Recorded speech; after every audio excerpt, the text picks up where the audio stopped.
Coming up next on SportsCenter, we focus on the pennant races. Are the Blue Jays watching another lead go down the tubes? The A's look to knock the O's out of sight, while a Tigers miscue could give the Brew Crew a view from second place. The Falcons get their first look at the Georgia Dome, and Eagles fans hide their eyes as Randall Cunningham goes down again. We'll watch an All-American final at the U.S. Hardcourt Championships and track the long and short of John Daly's day at the International. And we'll glance at a disappointed Olympian's future. Keep your eye on the ball. SportsCenter's next.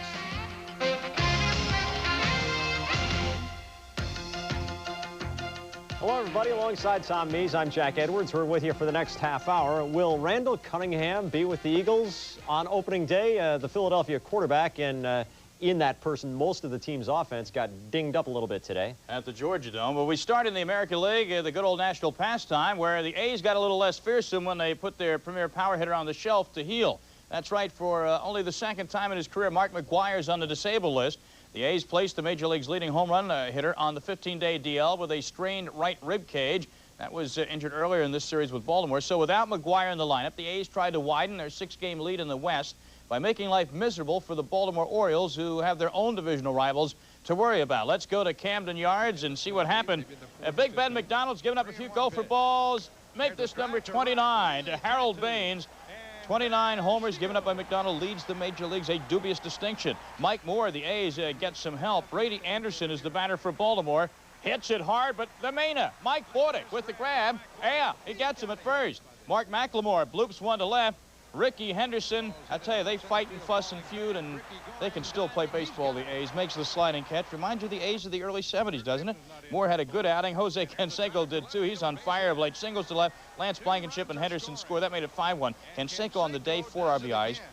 12 so far in this road trip. No wonder the A's are just wiping up the opposition as McDonald loses for the 9th time this year. Moore gets his 13th victory.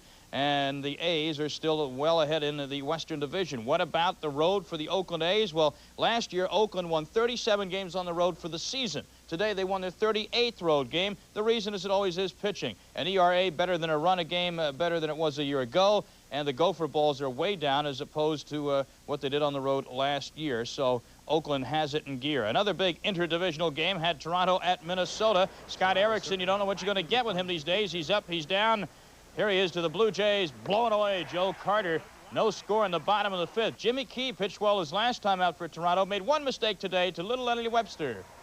And Little Eddie Webster says, don't call me Little Tom, because he hits it into the seats. 1-0 Minnesota. Bottom of the 6th, still 1-0. Twins have a runner on base. Chili Davis is the batter.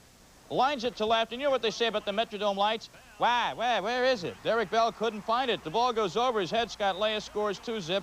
Erickson's 3rd shutout of the year and gives Toronto its 4th loss in 5 games. The Twins stay with their wins, 6 behind Oakland in the West. By the way, Minnesota itself has won only 2 of its last 8, and Toronto still leads by 3 over Baltimore in the East. And there were the Brewers biding their time, just 3.5 out coming into play today. The Brewers at home against the Tigers in the 3rd. Game tied at 1. Pat Listash at 2nd. Darrell Hamilton up. Hamilton with a bloop to left. It drops, and Listash scores. Brewers lead it by a score of 2-1. To the 5th. Rob Deere leads out the inning. You know what he does best? Here it is. Goodbye. Takes Ricky Bonus way back and gone. Solo homer. And the game is tied at 2. He's a welcome sight in the Tiger lineup, and he's welcome in the top of the 9th. Doesn't hit a home run, but he singles to center. This scores Skeeter Barnes, and that would prove to be the winning run. Henneman came on out of the pen to nail it down, and so Milwaukee fails to gain ground. They remain 3.5 in back of Toronto, so it's the Jays by 3 over Baltimore, 3.5 over Milwaukee at this hour. In the National League, the Seconds gathered for a duel in Montreal. The Expos have been on the way up in the last couple of weeks, winning 9 of their last 13 to get within 3 games of Eastern leading Pittsburgh. In that same time, Cincinnati had become a distant second in the West, losing 4 in a row and 8 out of 12 to drop 7 games back of Atlanta. To the Big O we go, and Lefebvre du Baseball attrape, which is bad French for saying baseball fever catch it, and Delano DeShields does. Bottom of the 2nd, Reds with 2 men on for Darnell Coles. He bounces one to Jerry Willard. Boot. Paul O'Neill scores. It's 1-0 Cincy on an unearned run. The Expos get a man to 3rd in the 4th inning. Jose Rio blows high heat past John Vanderwall. Rio cruises through 7, then turns it over to Rob Dibble, who continues his ferocious tear. Tim Wallach after a slider. Tim Laker goes down. DeShields looking Will Cordero fans. 30 of the last 56 men to face Dibble have whiffed the final. Cincinnati 1, Montreal 0. Montreal's leadoff man, Delano DeShields, gets one of the Expos' 5 hits, but he is only 3 for his last 25. A 120 clip. Jose Rios strikes out 8, walks none. Ken Hill takes the loss in spite of not allowing an earned run in 8 innings. At Candlestick, Bud Black on the hill for the Giants. That's bad news if you're a visitor. Black is now 8-2 at home. Andy Van Slyke and Don Slott hit solo homers for the Pirates, and that was all they got. Houston finishes up its trip in Philadelphia. Art House says this is how planes fly, and we're taking one home right after this game. Strohs with men at the corners in the first. Jeff Bagwell spanks one into left center. I love saying that. He spanks one into left center. Steve Finley scores 2-zip Houston. Jimmy Jones goes to work on John Kruk. Kruk comes back to the box, but you got some time to knock the ball around and then pick it up and flip it with Kruk running. And he's out of there. Houston is out of there, on its way home. A 3-1 winner over Philadelphia. Fine finish for the month-long roadie for Houston. The Astros sweep Philadelphia at the Vet for the first time, Tom. RBI race watchers, Darren Dalton, 1 for 4, no ribbies. He began the day tied for the league lead with Gary Sheffield with 87. The Astros fly home tonight. They have a day off tomorrow. They get reintroduced to the Astrodome, which is their home field, if you didn't know, on Tuesday night. And here are the numbers on the 28-day, 26-game roadie. They finish 12-14. Montreal, if you're keeping track, they went 13-13 after the Big O sent them onto the road for a month last year. Craig Biggio hit .326 on the trip. He raised his average by 11 points. Ken Caminiti's average dropped by 35 points. Fay Vincent has found himself a hired gun in preparation for a legal shootout. The baseball commissioner has secured the services of Ollie North's attorney, Brendan Sullivan. That's a signal that he's ready to go to court to keep his job. The owners have asked Vincent to attend a special meeting at which some owners hope to fire him. Vincent has responded by telling them he won't attend. It is Vincent's contention that the owners have no legal grounds to terminate his contract before it expires March 31st, 1994. Peter Gammons will have more on this story immediately following SportsCenter on Baseball Tonight. Tom? Turning now to football matters, the Washington Post reports today that the Washington Redskins are about to sign #1 draft pick Desmond Howard to a 4-year deal worth just over $1 million a year. If Howard signs the contract tomorrow as expected, he's expected to play in the Skins' final preseason game against the Minnesota Vikings next weekend. And trouble in the Colts corral. Colts starting QB Jeff George suffered an injury to his right thumb last night against the Bengals, but there are no torn ligaments, only a stretched ligament. George will be out for about a month. It could have been a lot worse. George, the #1 pick of the Colts in 1990, he was one of 11 quarterbacks to start every game last year in the NFL. And this afternoon, a preseason game in Atlanta as the Falcons hosted the Philadelphia Eagles in their brand new Georgia Dome. Just what the NFL needs. Another AstroTurf field under glass in the South. What? This game ran the gauntlet of emotions for Eagles fans, waiting to see Randall Cunningham strut his stuff, but hoping he wouldn't get hurt. I said it ran the gamut of emotions. Well, there's the dome, plastic grass. Get it, let's go. Randall Cunningham back at the helm for the rip it out. They took it out in Foxborough. 5th play from scrimmage. Classic Randall. He's running. He's rumbling and stumbling. 39 yards. This would lead to an Eagle field goal. Some things never change. With the score 3-0 Philly, it was time for Atlanta's first play from scrimmage. The first play in their new building. Chris Miller says, let's get the crowd into it. Let's go to Michael Haynes against Izell Jenkins to back up. Eric Allen's agent is smiling. The All-Pro cornerback is unsigned. Norman Brayman, are you listening? 7-3 Falcons. Next possession, it was Randall's turn. All right, curtain calls. Here goes Randall scrambling. Now 25 in black and white is Scott Case. Not a dirty hit, but he does go for the head. Cunningham, though, much before that hit, pulled the groin in his right leg, not his operated left leg. He actually would have played had this been a regular season game, but the Eagle fans breathing a big sigh of relief. Cunningham will be okay for the season opener. He had runs of 40, 11, and 20 yards in this game. Chris Miller, great day for the Falcons, 15 out of 28 for 263. By the way, after the game, Eagles defensive star All-Pro Reggie White, critical of Eagles management, Jack, he said, and I quote, "Here we are busting our butts in camp to win this year," meaning the whole thing, and Eric Allen and Byron Evans and Keith Jackson still aren't signed. It happens every year, and it's a shame, unquote.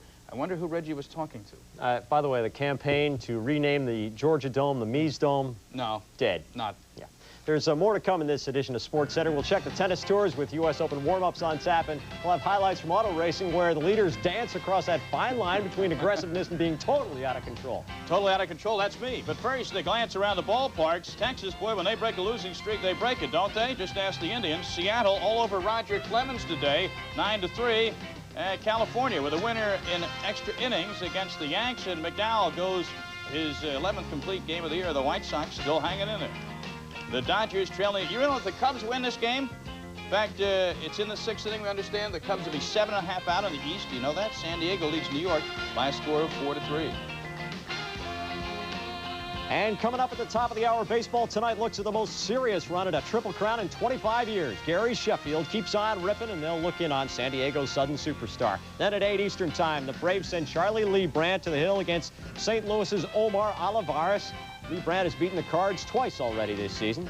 And coming up on SportsCenter as we tee off, it's the tournament with that weird scoring system. We'll make our daily stop at the International next.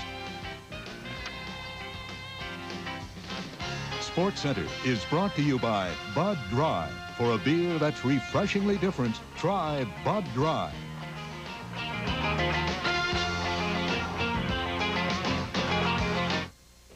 If you want a beer that drinks easy like a light and has real draft taste, why not make a change for the better?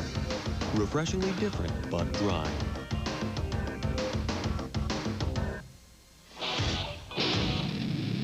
Bud Dry is one beer that drinks easy like a light and has real draft taste. So why not come around to something refreshingly different? Try Bud Dry. My association with Pennzoil over the years is a very special one. It's a special one because of the product. Pennzoil was such a part of the family and the vehicles that we used when I was a youth. Not being a very wealthy family, we had to take care of the equipment and take very good care of it so it lasted a long time. And that's why we used Pennzoil as much as we did. Pennzoil, performance, protection, quality. Somehow, people have gotten the idea the new Toyota Paseo is a wildly exciting, sporty coupe.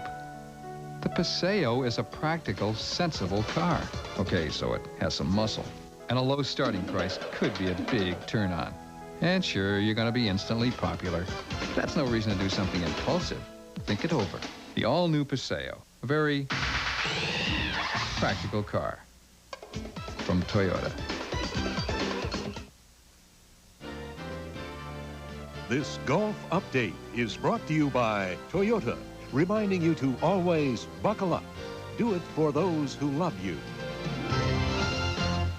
Well, the big field at golf's international tournament in Castle Rock, Colorado wasn't a big field today. It was trimmed down to the final 24 for the final 18 holes.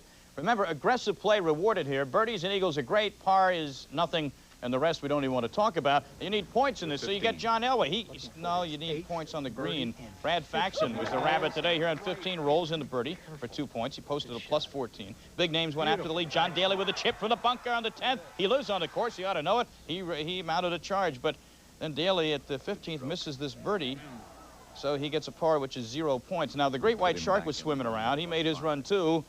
Greg Norman with the birdie putt at 13. Plays the break perfectly and watches as it sits there and then rolls in. Gets 2 points, but he, too, would fade with Faxon watching in the upper left. Norman can't handle the eagle putt at 17. Faxon knows he's dodged a bullet. One last player could get him. Lee Jansen could tie Faxon with this birdie at 18. No, off to the left. Faxon's patience pays off as he's crowned the champion. Well, you know, however ugly the trophy, the check is beautiful. Okay, Faxon wins by 2 over Jansen. The seniors in Kenmore, Washington today at the Northwest Classic, and they are still playing that tournament as you see.